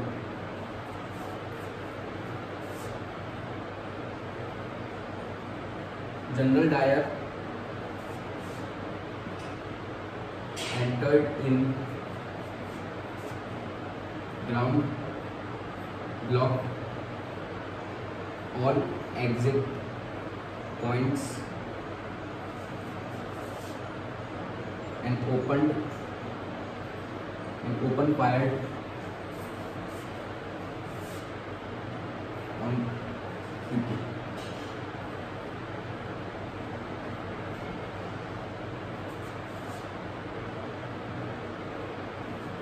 Leading to death of many innocent pupils. ठीक है, ये जलियांवाला बाग इंसिडेंट 13 अप्रैल को हुआ था। ये जलियांवाला बाग इंसिडेंट बहुत ज़्यादा फेमस है। Incident took place on this day, ठीक है ना, क्योंकि ये जो 13 अप्रैल का जो डेट है ये बहुत ज़्यादा फेमस है, क्योंकि इस दिन Jallianwala Bagh incident take place हुआ। हुआ क्या था, बहुत सारे लोग जो थे गैदर हुए थे, पीपल गैदर्ड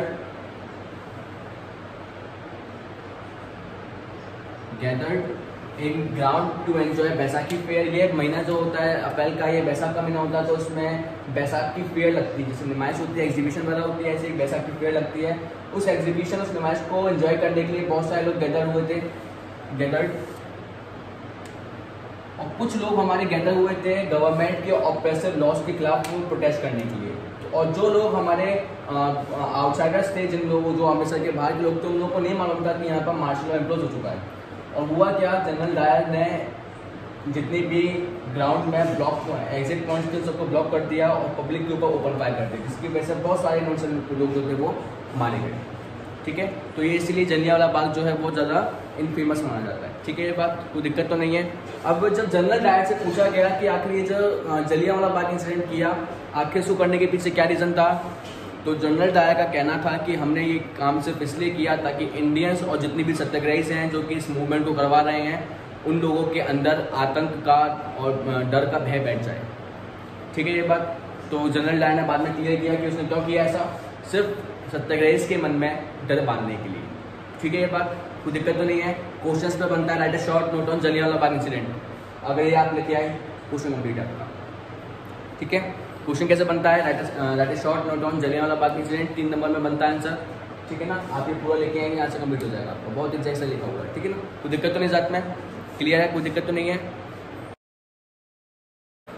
तो जलियांवाला बाग इंसिडेंट होने के बाद जो कंडीशंस थी पूरे अमृतसर की, वो लगातार और ज़्यादा बदलती जा रही थी और ज़्यादा बिगड़ती जा रही थी। तो जितने भी सत्याग्रही थे और जो अमृतसर में रहने वाले जो लोग थे, जिन लोगों के फैमिली मेम्बर्स या पार्टनर्स उस जलियांवाला बाग इंसिडेंट में मारे गए, उस हादसे के होने के बाद जब हम लोग जो अभी यहाँ के फिजाइन में रह रहे हैं, ये बात सुनकर ही, ये बात सोच कर ही हमारा खून इतना खोल जाता है कि कैसे हमारे इंडियंस को इतनी बहुत बेरहमी से हमारा, इसमें इतने सारे इनोसेंट लोग मारे गए। तो सोचो जो जिन लोगों के साथी लोग, जिन लोगों के फैमिली के मेंबर्स उस हादसे में मारे होंगे, उन लोगों का क्या हाल हो रहा होगा।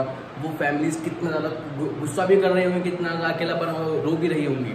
तो जो फैमिलीज थी, जितने भी अमृतसर के लोग थे, वो बहुत ज़्यादा क्रोधित हो गए और उन्हें हुआ क्या, उन लोगों ने पुलिस के ऊपर हमला करना शुरू कर दिया। बैंक्स वगैरह पर, पुलिस स्टेशन पर, रेलवे लाइन्स पर, हर जगह हड़ताल, तोड़फोड़, बहुत तहस महस मच चुका था अमृतसर की जगह पर। तो गांधी जी को जो है वो क्या हुआ, फील हुआ कि जितने भी सत्याग्रही हैं उनको भी सही तरीके से लड़ना सिखाना पड़ेगा, सत्याग्रह की राह पर चलना सिखाना पड़ेगा। और जो ब्रिटिशर्स थे वो लगातार उनको दबाए जा रहे थे, दबाने के लगातार उनको गवर्नमेंट से ऑर्डर मिल रहे थे पुलिस स्टेशन को कि जितना भी हो सके पुलिस को मारो, पीटो, टॉर्चर करो, पर सत्याग्रही को शांत करो, ठीक है ना। कुछ भी करो, चाहे मारो, पीटो, टॉर्चर करो, पर कुछ भी करो, पर सत्याग्रही को शांत करो। तो गांधी जी ने डिसाइड किया कि वो सत्याग्रह मूवमेंट कॉल ऑफ करेंगे। और सत्याग्रह मूवमेंट कॉल ऑफ करने के लिए गांधी जी ने कहा कि हम अपने मूवमेंट्स वापस लेने के लिए रेडी हैं, बस आप लोग अपने ब्रिटिशर्स को ऑर्डर दीजिए, ब्रिटिशर जो है वो मतलब अपने सरकार को ऑर्डर दीजिए कि हम अब आगे हम भी मूवमेंट नहीं कर रहे हैं और आप भी हमारे पब्लिक को मारना पीटना और टॉर्चर करना बंद कर दीजिए, ठीक है ना। तो जितने भी ब्रिटिशर्स थे उन सब लोगों ने इस बात को एक्सेप्ट किया कि हाँ सत्याग्रह मूवमेंट कॉल्ड ऑफ होगा, अच्छी बात है, पर एक कंडीशन है क्या कि सारे सत्याग्रही जितने भी हैं उन सब लोगों को हमारे आगे सैल्यूट करना पड़ेगा, हमारे आगे क्लॉथ होना पड़ेगा, क्लॉथ मतलब घुटने टेकने पड़ेंगे और हमारे आगे हमें सैल्यूट करना पड़ेगा और हम अपनी नाक जो है वो हमारे शूज़ के ऊपर रगड़नी पड़ेगी, ठीक है ना। तो पूरी तरीके से सत्याग्रह को बेइज्जत होना पड़ता, तब जाके सत्याग्रह मूवमेंट जो है वो कॉल्ड ऑफ होता और ब्रिटिशर्स अपने सारे स्टेप्स जो है वापस लेते, रूल एक्ट भी वापस लेते, मार्शल लॉ भी खत्म कर देते और जितने भी वो आम लोगों को मार रहे थे वो सब भी बंद कर देते, ठीक है ना। तो ये कब पॉसिबल होता है, जब सत्याग्रही जो है वो अपने नाक रगड़ते पुलिस के आगे और ब्रिटिशर्स के आगे, ठीक है ना। तो सत्याग्रही जो थे और गांधी जी जो थे उन्होंने डिसाइड किया कि वो एक नेशन वाइड मूवमेंट को शुरू करेंगे। गांधी जी ने डिसाइड किया कि सत्याग्रह मूवमेंट तो कॉल्ड ऑफ हो ही रहा है और साथ के साथ हमारे सत्याग्रही को पीटा भी गया है, टॉर्चर भी किया गया है, साथ के साथ हमें सलाम करने के लिए और घुटने टेकने के लिए मजबूर किया गया है। तो अब जरूरत है पूरे नेशन वाइड एक ऐसे मूवमेंट को शुरू करने की जिसमें देश का हर नागरिक हमारे साथ वो पार्टिसिपेट कर रहा हो उस मूवमेंट में, ठीक है ना। तो गांधी जी ये भी सोच रहे थे कि अगर मैं कोई नेशन वाइड मूवमेंट स्टार्ट करना भी चाहता हूं तो उसके लिए मुझे सबसे पहली चीज, सबसे मेन कड़ी मेरी क्या होगी, मुझे हिंदू मुस्लिम्स को यूनाइट करना है। जब तक हिंदू मुस्लिम्स यूनाइट नहीं होंगे, एक यूनिफाइड मूवमेंट के अंदर नहीं आएंगे, तब तक देश आजाद नहीं हो पाएगा। ये बात गांधी जी जानते थे कि गांधी जी को सबसे पहला एम है हिंदू मुस्लिम्स को यूनाइट करने का। तो गांधी जी सोच रहे थे कि कोई ऐसा मुद्दा मिले जिसपे मैं हिंदू मुस्लिम्स को यूनाइट कर सकूं, और गांधी जी को वो मुद्दा मिल भी गया। गांधी जी को मुद्दा मिला खिलाफत इशू का। गांधी जी को अपना मुद्दा मिला खिलाफत इशू। ये खिलाफत इशू क्या था, इस बात को समझिएगा कि खिलाफत इशू क्या चीज है। ये हुआ क्या था, जैसे अपने जाना फर्स्ट वर्ल्ड वॉर हुआ था, पहला विश्व युद्ध। पहले विश्व युद्ध में दो एलिस पावर थी, एक तरफ था Japan, British, Russia, Austria, France, और एक तरफ था हमारा बल्गेरिया, ठीक है, जर्मनी और ऑस्ट्रो-हबिसबर्ग एम्पायर, ओटोमन एम्पायर। तो पहला जो फर्स्ट वर्ल्ड वॉर था उसमें ओटोमन एम्पायर, जिसको हम आज टर्की के नाम से जानते हैं, जो कि इस्लामिक वर्ल्ड का एक स्पिरिचुअल हेड माना जाता है, वो हार गया था। और ऐसी अफवाह फैलने लगी थी पूरे इंडिया में कि जो ब्रिटिशर्स हैं उन्हें हरा दिया है ओटोमन एम्पायर को, अब वो ओटोमन के ऊपर हार्श पीस ट्रीटी करने वाले हैं, ठीक है ना, क्लियर। हार्श पीस ट्रीटी करने वाले, तो समझते हैं क्या था खिलाफत इशू क्या था।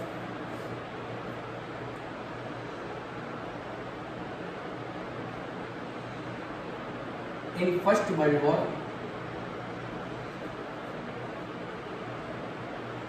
Ottoman Turkey the spiritual head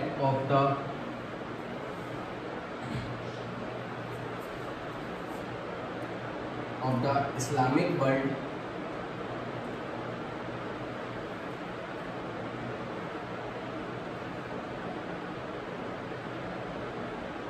rules and rumors spreaded that from now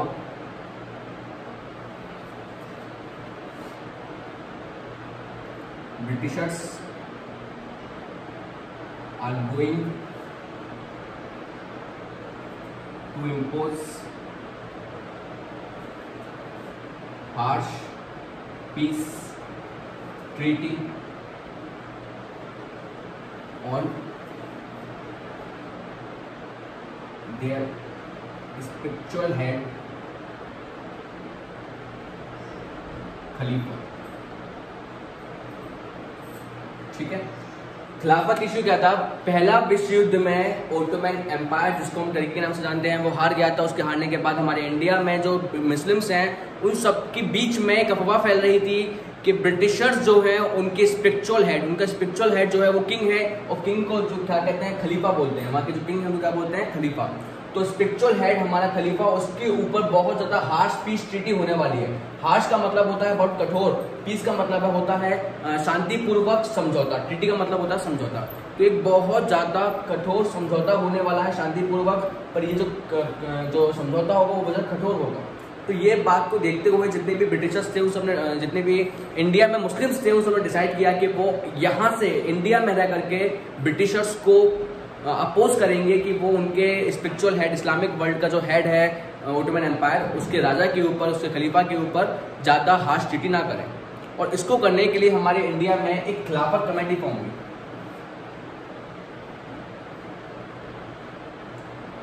खिलाफत committee form,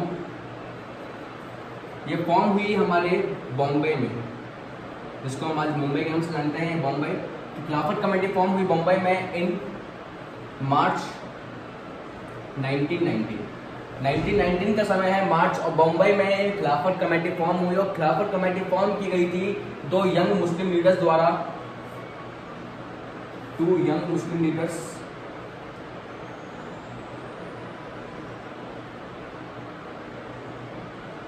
started it, named Mohammad Ali and Shaukat Ali. Mohammad Ali, Shaukat Ali, ये दो मुस्लिम ब्रदर्स थे, यंग ब्रदर्स, जिनने मिल करके खिलाफत कमेटी फॉर्म की थी हमारे इंडिया में। और खिलाफत कमेटी का फॉर्म होने का एम क्या था ये आप जान चुके हैं। हमारे इंडिया में खिलाफत कमेटी फॉर्म होने का एम था ब्रिटिशर्स को अपोज करने का, कि वो खलीफा के ऊपर हार्श पीस ट्रीटी ना करें। ये इसको करने का एम था। ठीक है, क्वेश्चन अगर आता है at a short note on Khilafat committee formation and its aim, तो आपको लिखना क्या है कि इसका खिलाफत इशू था। खिलाफत इशू को देखते हुए खिलाफत कमेटी फॉर्म हुई। खिलाफत कमेटी का एम था टू अपोज ब्रिटिशर्स। ठीक है ना, क्लियर ये बात? कोई दिक्कत तो नहीं जात में, पक्का याद रहेगा। तो खिलाफत कमेटी फॉर्म हो गई थी और खिलाफत इशू को देखते हुए तो गांधी जी को एक रास्ता मिला सारे हिंदू मुस्लिम्स को यूनाइट करने का। गांधी जी ने कहा हम एक ऐसा मूवमेंट शुरू करेंगे जिसमें हिंदूज भी होंगे, मुस्लिम्स भी होंगे, और उसको करने के लिए हिंदुओं के मूवमेंट को मुस्लिम के मूवमेंट से इंटीग्रेट करने का प्लान बनाया गांधी जी ने। तो गांधी जी ने एक मीटिंग करी कि हम मुस्लिम्स को, मुस्लिम का मूवमेंट, खिलाफत मूवमेंट और इंडिया का मूवमेंट जो है स्टार्ट करेंगे, तो उसमें इसको इंटीग्रेट करेंगे। तो गांधी जी ने डिसाइड किया कि हम एक मूवमेंट देंगे, इसका नाम है non cooperation movement. Gandhi ji decided to start a nationwide movement named as non-cooperation movement. Gandhi ji decided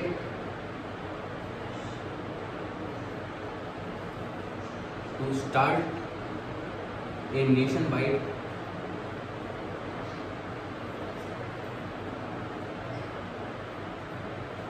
non-cooperation movement. Clear ये बात? गांधी ने डिसाइड किया कि वो एक नॉन कॉपरेशन मूवमेंट को स्टार्ट करेंगे। ठीक है, कोई दिक्कत तो नहीं है, रफ करना है इसको इतना।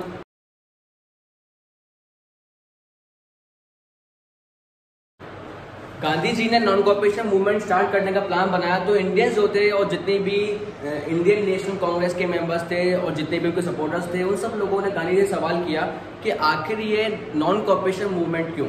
ठीक है, ये बुक में टॉपिक दे रखा है बाई नॉन कॉपरेशन के नाम से, बाई नॉन कॉपरेशन आखिर नॉन कॉपरेशन की क्यों? तो सबसे पहली बात तो हम ये बात समझ रहे हैं कि नॉन कॉपरेशन का मतलब क्या है। नॉन का मतलब होता है ना करना और कॉपरेशन का मतलब होता है सहयोग करना, ठीक है ना। तो गांधी जी का एक मूवमेंट है जिसका नाम है असहयोग मूवमेंट। असहयोग मतलब ब्रिटिशर्स को सहयोग ना करना। गांधी जी ने अपनी किताब लिखी थी जो कि इसका नाम था हिंद स्वराज। गांधी जी ने किताब लिखी थी अपनी हिंद स्वराज, और ये किताब लिखी गई थी 1909। 1909 में गांधी जी ने अपनी किताब लिखी थी जिसका नाम था हिंद स्वराज। इस हिंद स्वराज किताब में उसमें मेंशन किया गया था कि कैसे ब्रिटिशर्स हमारे इंडिया में अगर सेटलमेंट कर पाए हैं तो कैसे कर पाए हैं, क्योंकि हम इंडियंस ने उनको कॉपरेट किया। और कॉपरेट कैसे हुआ आप ये बात जानते हैं कि ब्रिटिशर्स हमारे इंडिया में व्यापारी एज अ मैनचेस्टर ट्रेडर के रूप में आए थे। बात हमने लास्ट टॉपिक में पढ़ी थी इंट्रोडक्शन में कि ब्रिटिशर्स हमारे इंडिया में ट्रेडर के रूप में आए थे। अगर उसी समय इंडियंस ने उनको कॉपरेट करना मतलब उनके प्रोडक्ट्स को परचेज करना, सेल करना, आगे मार्केट में प्रमोट करना बंद कर दिया होता तो ब्रिटिशर्स हमारे इंडिया में कदम नहीं रख पाते, हमारी गवर्नमेंट को कैप्चर नहीं कर पाते। बट हम लगातार इंडियंस 100 सालों से उनको क्या करते आ रहे हैं, कॉपरेट करते आ रहे हैं। इस कॉपरेशन की वजह से आज हमारे इंडिया में ब्रिटिशर्स हैं, ठीक है। ये बात, इस बात को समझते हुए गांधी जी ने अपनी बुक में भी लिखा था कि अगर हम इंडियंस कॉपरेट करना बंद कर देंगे तो British Raj will collapse with in 1 year, ठीक है ना। तो ऐसा इसमें लिखा गया।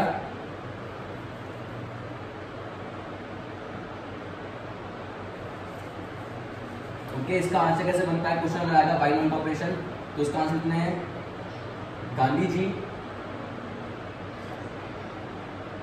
in his book Hindu Swaraj written in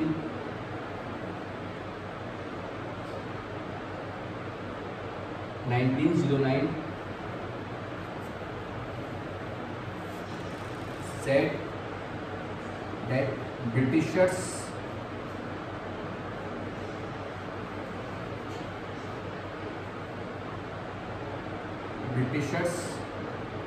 colonized India only with the cooperation of Indians.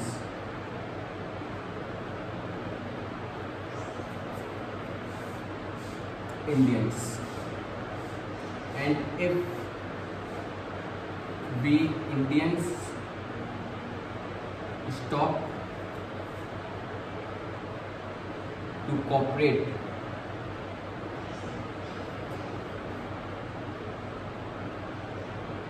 then the British Raj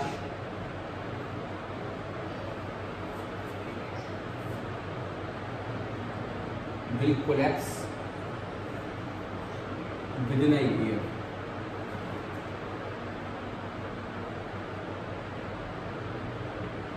ठीक है, गांधी जी ने अपनी किताब में जो कि लिखी गई थी हिंद स्वराज 1909 में उसमें ये बात लिखी थी, मेंशन किया था साफ साफ कि ब्रिटिशर्स अगर हमारे इंडिया को कॉलोनाइज कर पाए हैं तो उसके पीछे एकमात्र कारण यही था कि हम इंडियंस ने लगातार उनको बरसों सालों से कॉपरेट किया है, हमने उनको सहयोग किया है। अगर हम उनकी बनाए गए गुड्स एंड सर्विसेज को परचेज ही ना करते, उनको सहयोग ही नहीं करते तो फिर हमारे ब्रिटिशर्स हमारे इंडिया में कब्जा ही नहीं कर पाते। और अगर हम अभी भी हमारे पास मौका, अगर हम इंडियंस अगर उनको अभी ही कॉपरेट करना बंद कर दें तो फिर उनका जो राज है वो 1 साल में ही खत्म हो जाएगा, कोलैप्स हो जाएगा, मतलब खत्म हो जाएगा, ठीक है। ये बात कोई दिक्कत तो नहीं है। ऐसा गांधी जी ने अपनी किताब हिंद स्वराज जो 1909 में लिखी गई है उसमें मेंशन किया है, ओके। गांधी जी ने ये भी कहा कि नॉन कॉपरेशन मूवमेंट को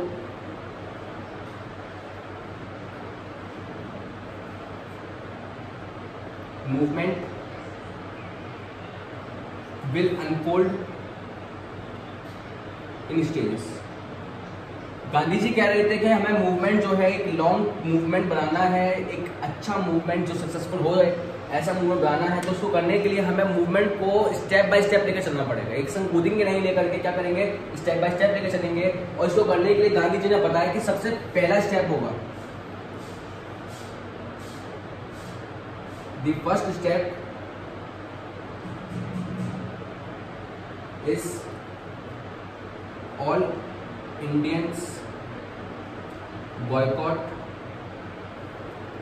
and return the awards given by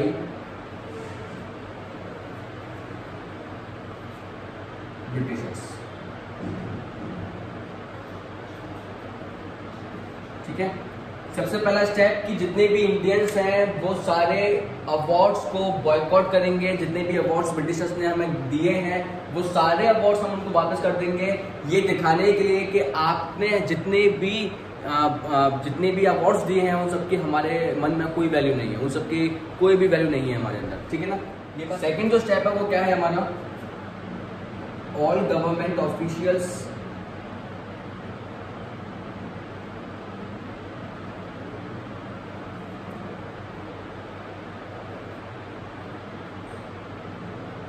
traders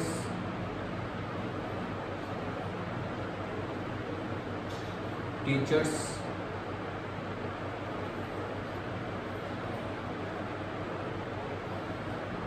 workers etc stop their work। Second step ये था कि जितने भी गवर्नमेंट ऑफिशियल्स हैं और व्यापारी हैं, टीचर्स हैं, वर्कर्स हैं, जो भी गवर्नमेंट से रिलेटेड काम में लगे हुए हैं वो सब अपना अपना काम बंद कर दें, इनको बॉयकॉट कर दें। Third,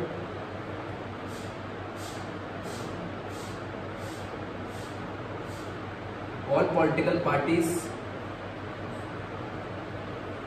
have to boycott council elections scheduled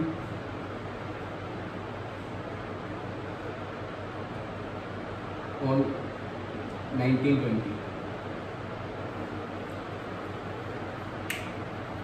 third step, जितने भी पॉलिटिकल पार्टीज हैं हमारे इंडिया के अंदर, चाहे फिर वो नेशनल कांग्रेस हो या कोई भी पॉलिटिकल पार्टी हो, हर पॉलिटिकल पार्टी काउंसिल इलेक्शंस को बॉयकॉट करेगी जो कि 1920 में होने वाले हैं। ठीक है, गांधी जी ने डिसाइड किया ये 3 स्टेप लेंगे, 3 स्टेप में हमारा पूरा मूवमेंट अनफोल्ड हो जाएगा और नॉन कॉपरेशन मूवमेंट स्टार्ट हो जाएगा। ठीक है ना। सबसे पहला स्टेप हुआ हमारा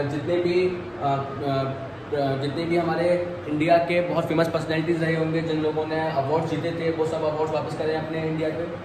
जितने भी गवर्नमेंट ऑफिसर्स हैं, लीडर्स हैं, टीचर्स हैं, वर्कर्स हैं, अपना सब काम छोड़ दें एंड साथ के साथ जितने भी पॉलिटिकल पार्टीज हैं वो इलेक्शंस को बॉयकॉट कर दें। इसी से नॉन कॉपरेशन मूवमेंट की शुरुआत हो जाएगी। ठीक है, अब जितने भी ये सारे स्टेप्स तो सही हो रहे थे, बट जो पॉलिटिकल पार्टीज थी वो पॉलिटिकल पार्टीज, मैं खुद इंडियन नेशनल कांग्रेस आईएनसी जिसको हम इंडियन नेशनल कांग्रेस के नाम से जानते हैं, ये इंडियन नेशनल कांग्रेस जो है वो काउंसिल इलेक्शंस को बॉयकॉट करने के लिए राजी नहीं थी। ठीक है, ये बहुत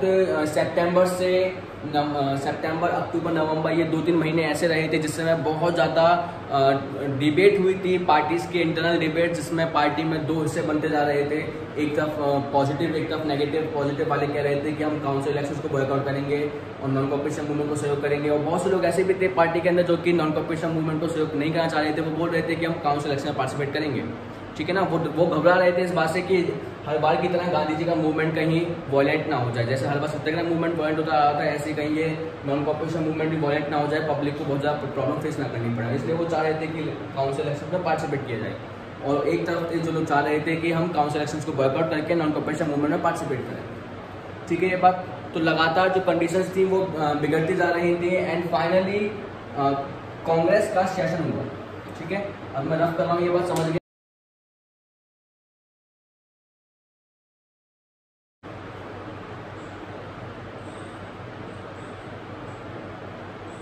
कांग्रेस के 2 सेशन हुए। पहला सेशन हुआ सितंबर 1920। ये सेशन हुआ था हमारा कलकत्ता में।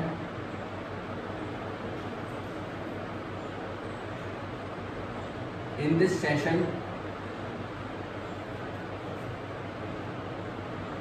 खिलाफत movement is decided to be integrated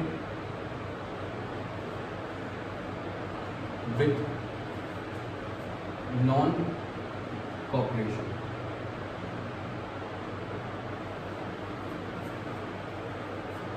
second था दिसंबर 1920।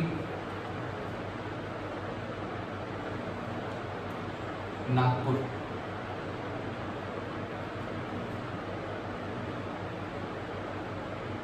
In this session, INC decided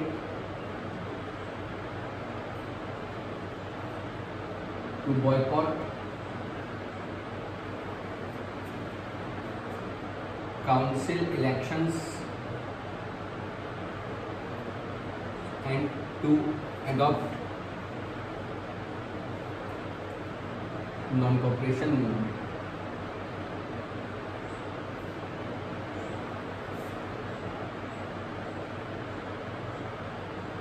clear? ये 2 सेशन हुए हैं, आपको याद रखने हैं क्योंकि इस पर क्वेश्चन मैप के फॉर्म में बन के आता है, ठीक है ना।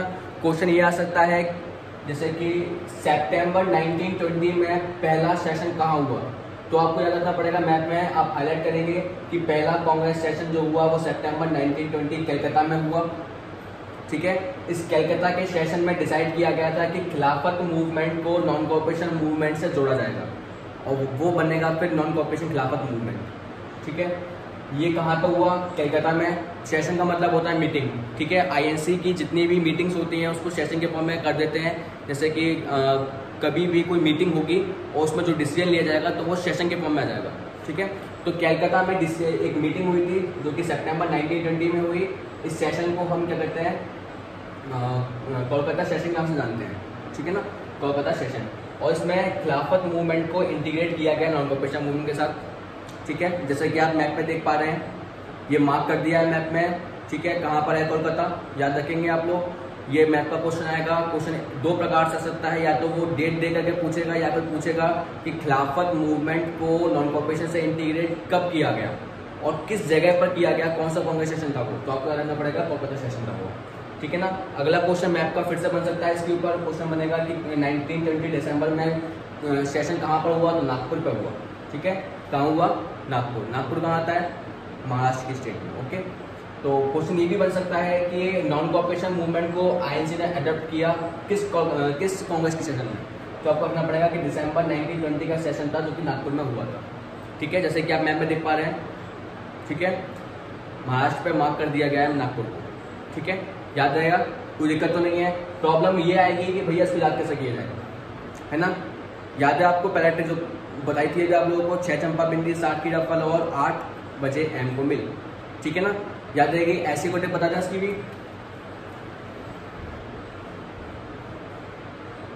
खाली सेकल ना देख कॉपरेट कर। याद रखेंगे, खाली शकल ना देख कॉपरेट कर, खाली शकल ना देख कॉपरेट कर, लिख लेना इसको अच्छे से। खाली शकल ना देख कॉपरेट कर। खाली का मतलब हो गया खिलाफत, से का मतलब हो गया सितंबर, कैल का मतलब हो गया कलकत्ता। ये हो गया पहला कांग्रेस सेशन। पहला कांग्रेस सेशन हुआ सितंबर 1920। कहाँ हुआ? कलकत्ता में हुआ। क्या डिसीजन लिया? खिलाफत मूवमेंट को इंटीग्रेट किया गया नॉन कोऑपरेशन मूवमेंट के साथ। समझ में आ गया? बिल्कुल याद रखेंगे। पहला है खाली शकल, ठीक है। अगला है ना देख कॉपरेट कर। खाली शकल ना देख कॉपरेट कर मेरा, ठीक है ना। समझ में आया? अगला जो बना है हमारा, अगला कौन सा सेशन आ गया? ना का मतलब हो गया नागपुर, डेक का मतलब हो गया दिसंबर, मतलब दिसंबर 1920 में हुआ होगा ये। दिसंबर 1920 का सेशन है जो कि नागपुर में हुआ, ठीक है। इसमें क्या था? Non cooperation movement. कॉपरेट मतलब नॉन कोऑपरेशन, इसका मतलब नॉन कोऑपरेशन, ठीक है। नॉन कोऑपरेशन मूवमेंट को इसमें क्या कर दिया गया? एक्सेप्ट किया गया। कल का मतलब हो गया एडॉप्ट करना, ठीक है ना। कल का मतलब लागू करना, ठीक है। इसका मतलब एडॉप्ट। हुआ क्या फाइनली? हम समझ गए ये बात कि पहला है खाली साइकिल। खाली साइकिल का मतलब खिलाफत, सितंबर 1920 कोलकाता। अगला है ना देख कॉपरेट, नागपुर, दिसंबर, कॉपरेट नॉन कोऑपरेशन मूवमेंट को अडॉप्ट किया गया। याद रखिए, बिल्कुल क्लियर, अच्छे से याद है। क्वेश्चन बहुत सिंपल बनने वाला है। मैप के ऊपर क्वेश्चन पूछेगा आपसे कि कांग्रेस सेशन कौन सा था वो जिसमें नॉन कॉर्पोरेशन मूवमेंट को इंटीग्रेट किया गया खिलाफत मूवमेंट के साथ। तो आप याद रखेंगे, बस इतना याद रख लेना भाई, हो जाएगा, ठीक है ना। कोई भी कंफ्यूजन नहीं होगी अगर ये याद है तो, वरना आप कभी भी कंफ्यूज सकते हैं कि वो 1920 में सितंबर वाला था जिसमें ये हुआ, या वो दिसंबर वाला था जिसमें ये हुआ, अच्छा खिलाफत का किसमें हुआ, कलकत्ता कब हुआ, नागपुर कब हुआ। आप कभी भी कंफ्यूज सकते हैं, बट अगर आपको ये याद है तो आप कंफ्यूज नहीं होंगे। सिर्फ इतना याद रखना है, खाली शक्ल ना देख, कॉपरेट कर। ओके, करोगे कॉपरेट?